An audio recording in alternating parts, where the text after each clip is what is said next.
on avait envie un peu de couper la remise des prix en deux. Et une autre typologie de talent, quelque chose de complètement différent. Donc attention, âme sensible, s'abstenir. Je vous prie d'accueillir David Azenko. Plus que ça, plus que ça. Je sais pas que vous vous faites chier, mais plus que ça quand même. Merde. Merci, merci, c'est mieux. C'est super, on se croirait à la fac. Mais on n'est pas à la fac, on est au siège du Parti communiste. C'est trop la classe. Vous voyez ce que c'est le Parti communiste ou pas? Ouais, je sais pas, comme il y a beaucoup de jeunes, hein, peut-être que vous avez oublié ce que c'était. Et vous avez raison, il ne faut pas être nostalgique. Hein, moi personnellement, je déteste la nostalgie. Pour vous dire, je hais les brocantes. J'étais à une brocante la semaine dernière, pas de mon plein gré du coup, hein. J'avais suivi ma mère et ma sœur qui voulaient acheter des merdes, hein, des soucoupes ébréchées, des cuillères tordues, des vieux napperons. Ouais mais c'est vintage. Non, c'est moche. Des gens l'ont jeté. Et alors j'ai commis l'erreur de m'arrêter devant un stand qui vendait des jouets de mon enfance, des années 80, ouais, parce que je suis vieux. Et vous savez, il y avait des figurines Goldorak, des vieux Playmobil. Il y avait l'arbre magique Vully, avec les petits personnages dedans. Alors le vendeur, un mec jovial, s'est approché de moi, il m'a fait « Hey, ça a l'air de vous rappeler des souvenirs, hein, ça fait envie !» Moi j'ai dit « Hey, je vais pas vous mentir, ça me donne envie de crever. » Bon, il n'a pas insisté, hein, il est parti emmerder un quarantenaire en Stan Smith, avec ses trois gosses, Jules, Balthazar et Catadioptre. Hein. Alors, en fait, ce qui me surprend, c'est ce besoin qu'on a de retrouver l'insouciance de l'enfance, même dans vos catégories, là. J'ai vu qu'il y avait une catégorie Malabar, Choupa Choups, Nutella, tout ça, là. Moi, j'ai pas une enfance insouciante, personnellement. Heureuse, oui, mais pas insouciante, tu vois. Bon, déjà, j'étais asthmatique. Asthmatique, tout le monde voit ce que c'est? C'est comme allergique au gluten, sauf que là, c'est vrai. Oui, si vous voulez applaudir, faites-le, hein, c'est sympa. Voilà. Ça se fait dans les vrais spectacles. Non, c'est nul comme maladie asthmatique. Je veux dire, t'étouffes, mais t'en meurs pas. C'est pas la mucoviscidose. Hein, tu dis que ton gosse a la mucoviscidose, les gens ils font oh, ça doit être dur. Tu dis que ton gosse a de l'asthme, les gens ils font oh, ça doit être chiant. Donc voilà, tu vois, l'insouciance, moi c'est pas... J'ai jamais été un mec très optimiste en même temps, hein. Je pense que ça se voit. Je suis pas habillé en désigual. Désigual, tout le monde connaît? Les fringues dessinées par des aveugles pour les daltoniens. Quand il y en a un qui lance les applaudissements, vous pouvez le suivre, vraiment, faites-le, c'est... Vous, ça vous réchauffe. Et pourtant, c'est paradoxal, parce que si on m'a appelé ce soir, c'est qu'avant, je bossais dans la pub, voilà. Je vendais du bonheur. J'étais comme vous, j'étais créatif. Enfin, moi, j'étais payé. Et pas en bon Fnac, c'est cool. Qu'est-ce qu'on va acheter des CD? Il n'y en a plus. Ah, tant pis.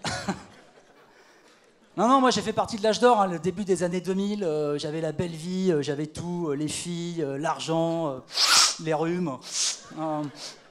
C'est vraiment une autre époque. Hein. En fait, je bossais pour une grande agence parisienne dont je tairai le nom, mais qui s'appelle Havas. Ouais, techniquement BETC, effectivement, il y en a qui me connaissent visiblement. Ouais, Havas. Donc je bossais pour Vincent Bolloré. Et puis j'ai tout envoyé balader, je suis devenu humoriste, j'ai repris ma liberté, je suis comédien aussi, scénariste. Je bosse notamment pour Canal+, où je travaille pour Vincent Bolloré. Ouais, c'est pas top. Alors on me demande souvent pourquoi j'ai quitté la pub. Je pense que j'en avais marre de mentir tout le temps. Hein, c'est quand même ça votre boulot, je vous l'annonce. Hein, c'est sympa de faire des créas, mais la base c'est le mensonge. Si, on l'a encore vu avec le scandale Volkswagen. Hein. Ouais, en même temps je suis d'accord avec vous, le scandale. Tout de suite les grands mots. Je veux dire, où est la surprise? Des Allemands, des gaz toxiques. Hein. D'ailleurs, je vous l'annonce, si vous ne le savez pas, les premiers qui ont utilisé des techniques publicitaires modernes dans les années 30, c'est les nazis. Voilà. Bonne ambiance. Chez les communistes, en plus. Alors, après, attention, je ne suis pas en train de comparer la publicité et le nazisme, bien sûr. Ça va, je veux dire, les nazis, ils tenaient leurs promesses. Voilà. Non, voilà, je vous l'ai dit, moi, j'étais pas assez optimiste pour ce boulot. Après, je sais que ça a beaucoup changé. Hein. Maintenant, tout se passe sur Internet, il y a Big Data, et je suis content que vous sachiez ce que c'est. Parce qu'en général, quand je fais des blagues sur le Big Data, les gens font « c'est une chanson de Carlos, non ?» Big Data, tagada, tagada. Non, on le sait tous, hein, c'est la collecte de vos données personnelles sur Internet. Je crois que j'ai été assez surpris la première fois que j'ai vu que ça marchait, en fait. Je me rappelle, enfin, ça marchait, en tout cas, qu'il y avait une tentative, quoi. J'étais sur Gmail, il y avait des pubs, donc en fonction du contenu des messages, et j'ai eu 3 pubs. J'ai eu « Apprenez l'hébreu », j'ai eu « Rencontre libertine à Paris », et j'ai eu « Livraison de fruits de mer à domicile ». Ça s'invente pas, quand même, hein. Ça veut dire que les mecs chez Gmail, ils pensent que je suis juif, que j'aime les putes et les huîtres. Et c'est vrai. Il y a aussi du marketing ciblé en fonction des sites où vous allez, de vos préférences sexuelles même. Hein. Grindr si vous aimez les hommes, Tinder si vous aimez les femmes, Kinder si vous aimez les enfants. Il y a un marché. Ne jugez pas, il y a un marché. On ne va pas tout laisser aux Thaïlandais non plus. Hein. C'est un discours très macronien, je trouve. En avant la France. Non, les étrangers adorent les petits culs français, hein, franchement. On leur vend bien des armes, pourquoi pas des culs. Je suis content que ça vous plaise.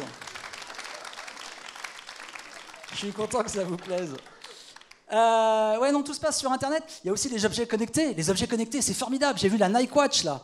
Tu es en train de faire ton running, crise cardiaque, et bien avec la Nike Watch, Nike, il sait automatiquement que tu leur commanderas plus jamais de basket. C'est mieux pour leur gestion de stock, quand même, hein. Voilà, on m'entend? Ouais, on m'entend. Ouais. Quelqu'un me censure, je sais pas, peut-être? Comme on est chez les cocos, je sais pas. Hein, Voilà, après vous allez me dire, oui, mais Internet, c'est un instrument de liberté, c'est ça qui est cool. Je suis pas entièrement d'accord. En tant que comique, j'ai connu la censure. Je vais vous donner un exemple concret. Il y a pas très longtemps, je rentrais d'un festival, j'étais fatigué, on avait beaucoup bossé avec les potes, et il y avait beaucoup d'enfants dans mon TGV, beaucoup d'enfants dans mon wagon de train qui faisaient beaucoup de bruit. Alors j'ai fait cette blague tout de suite sur Facebook, j'ai dit mon wagon est plein d'enfants, où sont les terroristes quand on a besoin d'eux?